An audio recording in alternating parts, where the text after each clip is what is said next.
Hi ಎಲ್ರಿಗೂ ನಮಸ್ತೆ. ಇವತ್ತು ಸಿಂಪಲ್ ಆಗಿರೋ ಹೆಸರುಕಾಳು ದಾಲ್. ಇದು ಚಪಾತಿ, ದೋಸೆ, ಪೂರಿಗೆ ಎಲ್ಲದಕ್ಕೂ ತುಂಬ ಸೂಪರಾಗಿರೋ ಕಾಂಬಿನೇಷನ್. ಇದು ಹೇಗೆ ಮಾಡೋದು ಅಂತ ನೋಡೋಣ ಬನ್ನಿ. ಮೊದಲಿಗೆ ಜಾರಿಗೆ ಹಸಿಮೆಣಸಿನ್ಕಾಯಿ, ಬೆಳ್ಳುಳ್ಳಿ, ಶುಂಠಿ ಹಾಕಿ ಪೇಸ್ಟ್ ಮಾಡಬೇಕು.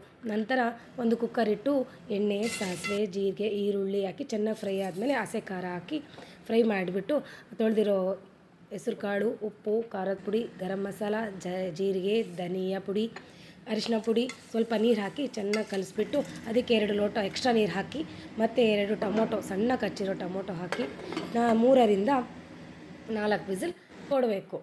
4 ವಿಸಿಲ್ ಆದಮೇಲೆ ಕ್ಯಾಪ್ ಓಪನ್ ಮಾಡಿಬಿಟ್ಟು ಅದು ಮೆತ್ತಗಾಗಿರುತ್ತೆ ಅದಕ್ಕೆ ಸ್ವಲ್ಪ ನೀರು ಹಾಕಿಬಿಟ್ಟು ಇದಕ್ಕೆ ಒಂದು ಸ್ವಲ್ಪ ಉಪ್ಪು, ಹಚ್ಚಿರೋ 2 ಕಟ್ಟು ಕೊತ್ತಂಬರಿ ಸೊಪ್ಪು, 2 ನಿಂಬೆಹಣ್ಣಿನ ರಸ ಹಾಕ್ಬಿಟ್ಟು ಚೆನ್ನಾಗಿ ಕುದಿಸ್ಬೇಕು.